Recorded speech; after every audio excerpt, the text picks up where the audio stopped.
Welcome to Everything Life and Real Estate. Let's get started with our hosts, Linda McKissack and Dana Gentry.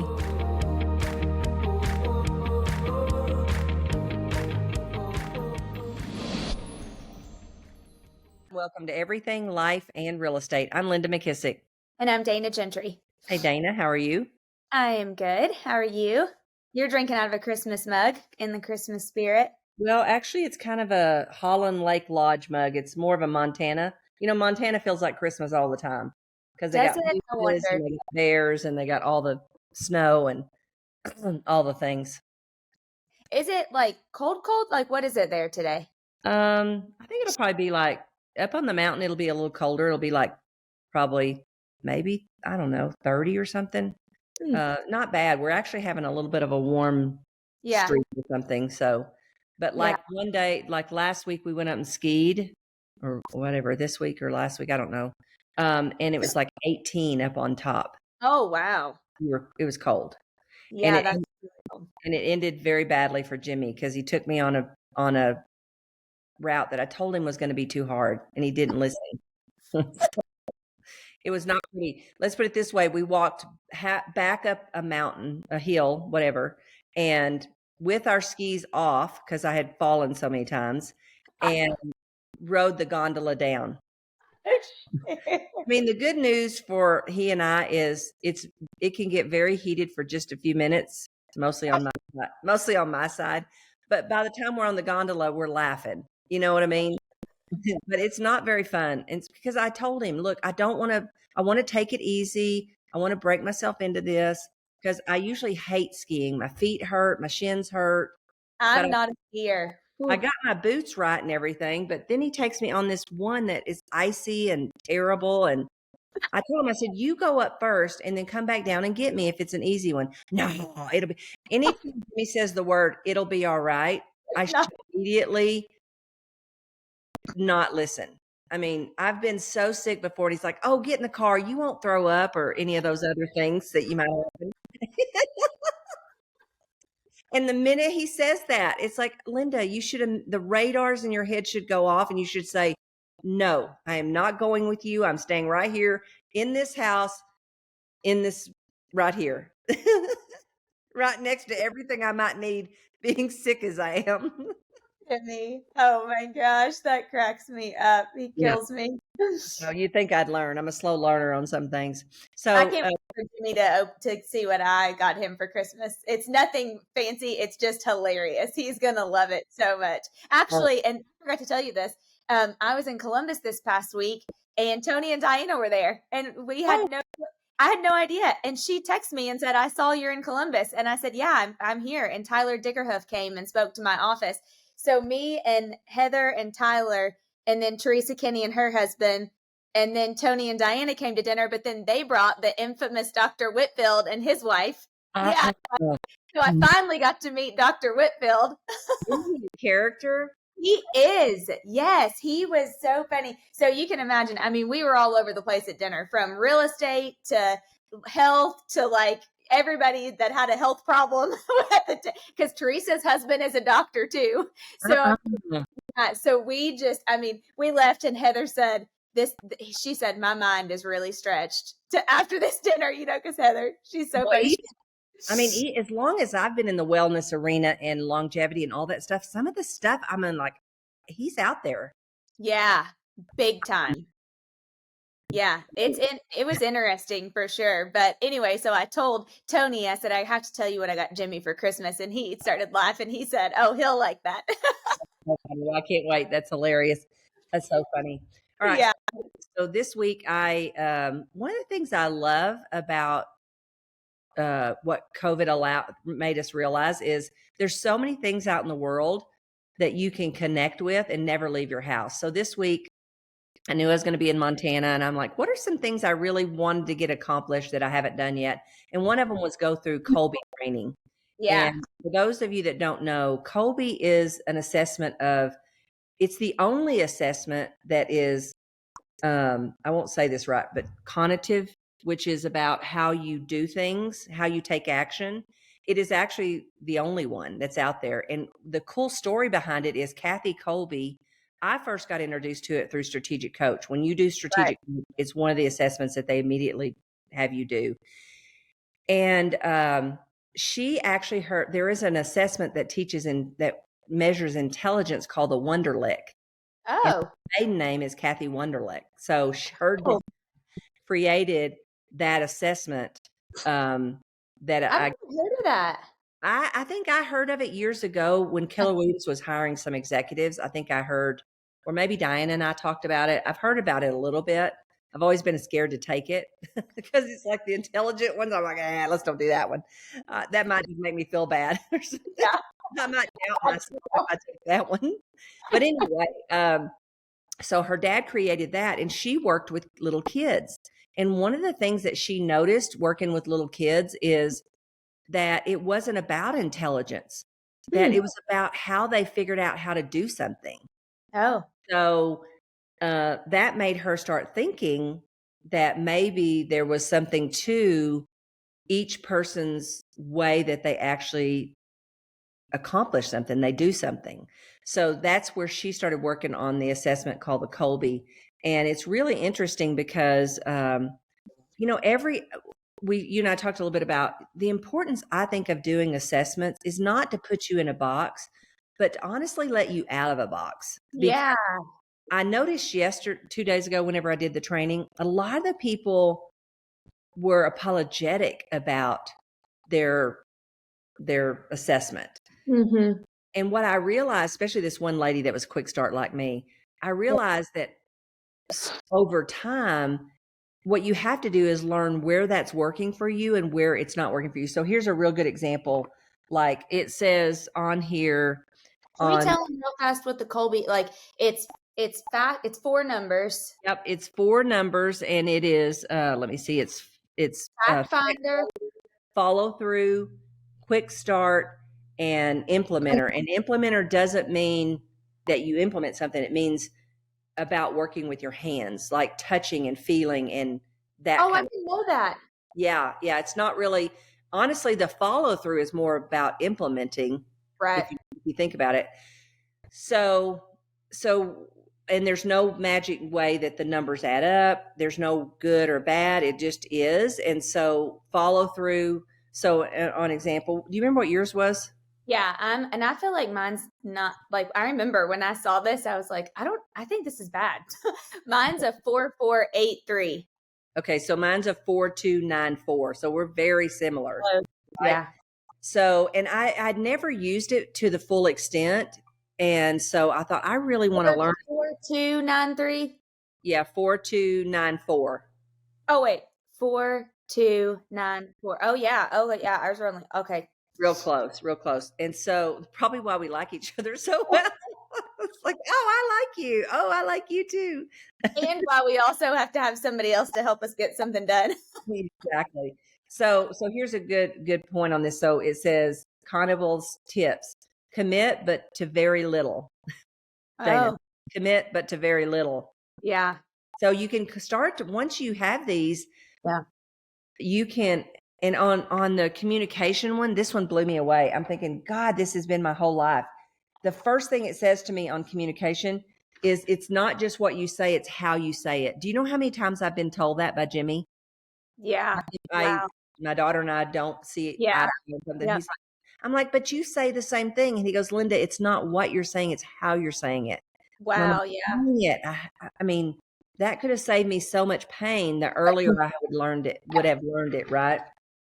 So a couple of the tips on mine are commit, but to very little. Target your top priorities. Unlike time, you can replenish conative energy, but it takes downtime to do it. So they give you this pyramid. And one of the things that it tells you in your report is what % of your time should be allocated to these areas.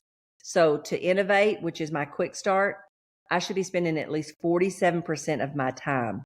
Wow. On that. And then restore 21, which is the implementer. And then follow through 11%. And it explain, which is fact finder 21%. So it's kind of saying a little bit of what we've heard before. You really want to spend the most time in your strengths. So like, instead of saying, okay, my follow through sucks, let me go spend a bunch of time there trying to make it better. It's actually the opposite. It's actually like, spend the time in the area that is your strength zone, right? Yep. And one of the things that it said, and some of this stuff, if you try to succeed long enough, you will have to figure this stuff out, or you won't be succeeding. You know what I mean? And one of them is, so one of mine was that, is that I need to talk things out. And that, I mean, like I love to brainstorm. I don't like to try to write things down. Now you kind of like to write a little bit. I do. Yeah. Yeah. But if it's an idea, I want to brainstorm it and talk it out. And that's one of the things that it said on, I like to write it first so that I can get my thoughts organized. And then I would want to like talk to you about it or talk to Adam, you know, but first I like to write it down first and then go talk to like brainstorm. Okay. So here's a few of the tips that it gives you, which I love the tips. It says, avoid when working with someone whose MO is similar to your own, avoid getting stuck in your shared methods by bringing in others with diverse approaches. So in other words, you and I should not be the only ones in the conversation. This is where it's kind of good when we bring press in. Yes. You know what I mean? And then don't evaluate others by what works best for both of you. For instance, when parents think kids should do things the same way they do them, it often leads to false expectations. That makes sense. So, and then when working with someone whose MO is different than yours, for you, togetherness may seem doing different things in the same room. Don't try to get the other person to work towards shared goals the same way you do. And, you know, I think about that, and I think about how many times we get frustrated if someone doesn't do it exactly the way we think they should. And then you read this and go, no one's going to do it. Very few people are going to do it exactly like you. One thing it did say was you get ranked from 1 to 3, 4 to 6, and 7 to 10. It said if you're building a team, you should have 25% that's a 1 to 3 on things, and 25% that's 7 to 10, and then 50% that's in the middle. Wow. Those people in the middle will and which I had a lot of middle, which I didn't know that I necessarily agreed with that, but it just said you need people in the middle that can kind of see both ways and help the other person see the other person's way. That does kind of make sense though, I guess. Like one that's not really extreme one way or the other. Yes. Yeah. So one of the things it said on communication and relationships, people get it wrong when they think you'll take on any dare. And this is what people probably assume about mine and your KOLBE. You strive when you're working on deadline. Is that not so true? Sometimes we don't do things till the night before, which communicates to others that you would thrive if you lived with constant challenges. It's tough for you not to step in when others seem to be dragging something out. That's very true. Very true. Say it rather than write it. Over prepping and are doing scripted presentations take you out of your stride. Brief notes give you all you need, which is so true. Yeah. If I try to do a script or whatever, it just does not work. And then knowing the conative makeup of those in the room helps you talk to the audience. Stick in more or fewer examples, and most importantly, use humor. It's your best bet for bridging conative gaps. Yeah. Anyway, I really, and I'd had this report for probably years. I had never really thought about it or looked at it until I took this class. Wow. And again, that deadline of knowing, okay, I'm going to be in class, so I got to do it. And that really helped. I know I want to go, but I can find just like a screenshot of my score, but I've got to go try to find like my whole assessment. Did they say it ever changes or no? Like who you are is who you are. Does not change. Absolutely does not change. So there's a few tips here.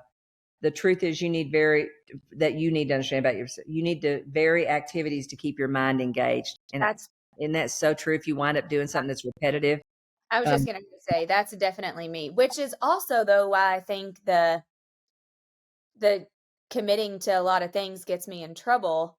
But I think the reason I do that is because I get bored in my mind on one thing. I don't know. It's like it's kind of a challenge. Yeah. It says a good way to start your day is to check and adjust your priorities, and don't just take our word for it. Try it. You'll may surprise yourself with how much you can get done and how natural it feels, which I've always said that. Yep. And then here's a one tip. It says you're most likely to procrastinate if you have to fill in lots of forms. I usually say, Michelle, fill that form out for me and sign my name. I literally just this morning, I was almost late to this because I had to go to the bank. I opened a new account in Charleston because all my bank and stuff's in Kentucky. And I thought, I just need an account here so that if I, just need cash or it's been on my list. So I went yesterday. They sent me all these forms. Heather texted me this morning at 7. Do you need me to fill out all these bank forms for you? I said, yes, I'm supposed to be there at 10:30. And I haven't filled any of them out yet. She's like, okay, yes. I can't stand stuff like that. Yeah. Yeah. It says you may be acting against your grain without even knowing it. And I think this is the most important reason why you should learn this stuff about yourself. Yeah. Because we only have so much energy. And if we can spend more of it in the stuff that's natural, we don't drain it. But it says you may be acting against your grain without even knowing it. When we work against our grain, we're not only unhappy, but also unproductive. Yep. Wasting our time on things that require too much energy instead of robbing yourself of your valuable time and energy. Modify the things you need to do so that you can accomplish them in your own way. Yeah. So important. I think that is so true. Definitely. And I for sure feel like when I'm doing stuff that probably, I'm not good at, or I don't like to, my energy does go down quick. Yeah. Well, one thing they said too is there's I think a lot of us have taken certain personality assessments. Yeah. Like there's DISC, there's just so many other strength finders, Enneagram. Yeah. A lot of us have taken the AVA. And then I do like that Patrick Lencioni's new one. Working Genius. Working Genius. Yeah. That was a good one too. But now that I didn't realize it, but different assessments tell you different things. Like some of them are just personality. Yeah. So what I want to do now is take them because personality plays into it. Mm-hmm. But try to figure out what part is the personality and what part is the conative, which is the way you're going to do things and take action. Yeah. I didn't realize that they all measured a different thing, right? Yeah. Which sometimes I think, you'll hear people that'll be like, oh, I'm not into that stuff, or, oh, I don't like, they all say the same thing, but really they don't all say, that's what you're saying. They don't all say the same thing. So it is kind of cool. If you're a personality, they might, but what they may be doing is doing only personalities. They're not doing a conative one that says, how does this person like to take action? Yeah. And how do they like to do things? That's why I love the KOLBE, because it does, like, I think figuring out how somebody does take action is really, really, really important. And, sometimes too, and we've talked about this before, but sometimes the quick start can get us in trouble.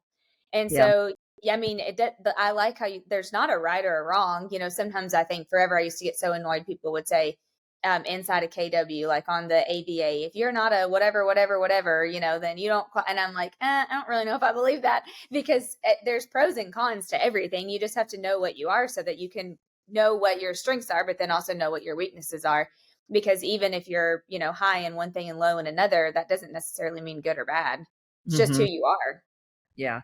And I asked a question, and I don't think I really got a good answer to it, but my problem is when I have somebody is trying to figure out which one is, if something's not going right, is it they don't have the skill? Yeah. Is it their behaviors, the wrong behavior? Is it their, conative stuff is not what needed for that role? Yeah. So I think the more you learn about that, though, the more I think you could be able to identify that with someone. You could say, you know what, this isn't that they don't match the role. This is really that they just don't have the skill. And the skill you can teach. I was just getting ready to say that, because that's exactly right. Because some of this stuff, like this, for example, this is probably who we are at the core. That's probably not going to change. It's just who you are, but the skill stuff, you can teach that, but you're not going to I'm probably never going to be amazing at follow through. And I'm probably always going to be quick to get it, I'm just because that's who you are. And I don't know that you want to change those things. No, you don't, because you need that. Everybody's needed. You'll need the ideas so that everybody else can do the other pieces. One of the things that I was real appreciative of in doing it because I went ahead and during the class had written down the people that work around me, what their assessment was. Yeah. And one of the things that I really realized, I don't know if Chris just naturally did this, but like he will say in a meeting, hey, you're not needed for this. Let's Linda, you're needed here, and then you're not needed for, and he knows that rest of that part would suck the life out of me, right? Yeah. So I've noticed on several things, he'll say, hey, we need you for this part, but we're not going to, you don't have to be a part of this part if you don't want to. So I think that's important too. That's another reason learning all this about each other. He knows that about you so much. I mean, he knows you so well to know that, it probably would drain you, or it would frustrate you, or one of those things on that list, of like the things that you're not into, that you don't want to do. Yeah, I think that's super important, and great leadership on his part that he knows that and does it, Yeah. And then just looking and making sure that you got the people around you that you need with those other conative traits so that you get a whole lot more accomplished. Anyway, my whole thought around this is a great time of the year to reflect on kind of who you are. And for me, what I'm going to do is use it on how I build my calendar for next year. Yeah, great idea. So how am I going to build my calendar for next year is based on, okay, what's the thing that percentages you mean? Like how it said? Yeah. Okay. And so, and then even looking back, which I think I've pretty much gotten there. I mean, I really feel like I don't do a whole lot of stuff that drains my energy. If I do it, I don't do it for very long. Usually it's going to be gotten rid of. But I think everybody could spend a little bit of time this year in just understanding yourself. Maybe do the KOLBE if you haven't done that. Do the Working Genius. And I can't remember. I want to look it up and see what is actually Working Genius measure. It was one of the ones that they flashed up there as an example of all the different assessments you could take. Yeah, I might have that saved on my computer. I know I really liked that one. And it I think the Working Genius measures how you work as a team together. Which you can do this with the KOLBE if you put other and matter of fact, one of the things that was a cool report that they had is you could print your whole team. So let's say I had all my team on one page and I needed something, I would look on the chart and know who had that to take that project to them. This is so funny. I don't have, I just searched Working Genius on I have yours, but I don't have mine. So I'll send you yours. I don't know why, but I'll look on the computer and see if I have yours. Yeah, I've got 6 types of Working Genius for Linda M. I don't know where mine is. Maybe I'll find it. But it's the gifts that you bring to work. The genius of wonder, innovation, discernment, galvanizing, enablement, and tenacity. Because I just remember yours was super high tenacity. I remember. Yeah. How do you think I built a region over 20 years without getting a lot of success on the front end? Yeah, I'll have to find mine. But yeah, I've got print. I've been hearing people talk about print. I think I've done it. I can't find it. We're looking for it, but yeah, I'm going to take all of mine and lay them out and kind of just say, okay, I think you need to really pay attention to this when you take on certain tasks. And when I think the main reason I want to learn it is I want to learn what roles to put people in so that we get more accomplished. And what gaps do we have? Like who are we missing on our team that we don't even have anybody in that category? Yeah. No, Linda, your highest was invention. I'll send this to you so you can look through it, which also makes sense. Your giftedness of galvanizing and invention. I remember galvanizing was one of mine, but I don't remember the other. But you are good at and enjoy creating original and novel ideas and finding solutions. Yeah, that's so true. And that's so true. I think really I would pick, if I was going to do this for over the holidays, I'd pick 1 or 2 in the personality category. I'd pick KOLBE for doing, because it's the only one that talks about how you do things. And then if you're really brave, do the Wonderlic. I gotta look that up. Yeah, see how intelligent you actually are. But that might be scary. you know what's interesting is I did make this assumption not too long ago. I realized that I think this is just, it may be totally wrong, but I think in like corporations and in places where they put people in executive leadership, I think that's one of the key things that they look for is they do assessments for intelligence. Yeah. But I think also from teaching fierce, they can't just go off of that. You have to go off what person's EQ is also. Yeah, definitely. And I do feel like it just in the world today and in the business sector, especially, the EQ is so important. Yeah, so true. Okay, well, Awesome. the moral of the podcast is go figure out how you like to do things, where you need to spend your time next year. And if you haven't pull out your personality assessments. Surely everybody's done at least one, but spend a little bit of time, because it's the one thing that can't change. That's right. It would take too much energy and time for us to try to change our personality, change how we like to do things, how we think, and all those things. Now, some of them we might need to at least learn where they might be hurting us a little bit, and how could I do that differently? But I don't think we can change them. So spend a little bit of time, I think, this year, at the end of the year, looking at all those and then deciding, what is my next year time-wise need to look like? Who do I need to have around me? What other behaviors or personality styles are missing in my life so that I can accomplish more in 2024? Yeah. And I don't know. I think you just need to go to just Google KOLBE Index, KOLBE. Yeah, KOLBE. You can also do it for kids. That's kind of cool. Oh, that's cool. I think 12 years or older. I wanted to try to do that maybe for one of my granddaughters, or two of them. And then it also will do relationships between two people. Yeah. And it'll do one where it says, how do you see your role? And then and then if you have the job description, then it'll tell you how someone matches that role. Yeah, I'm trying to remember. I don't know if Adam's ever taken the KOLBE, now that I think about it. I'll have to ask him. Yeah. Yeah. So, awesome. Now I'm excited to go dig back into mine. Awesome. All right. Well, sounds good, Dana. If I don't talk to you before, I can't remember if we're going to have another episode. Well, we will have another episode. Yeah. All right. See you next week. Sounds good. Remember, if you have not hit the subscribe button, go ahead and do that now. And the greatest compliment you can give us is a review, especially a 5-star review. And the greatest, really best thing you could do is pass this along to someone who you think would enjoy these conversations. And if you have a challenge, an opportunity, a topic, or a person you'd like featured on our podcast, be sure and reach out to us at info@everything life and real estate. Be sure to subscribe for more business strategies and tactics to inspire you to live an abundant real estate life. Don't forget to rate and review so we can bring you the best content. Find this and other valuable information at everythinglifeandrealestate.com.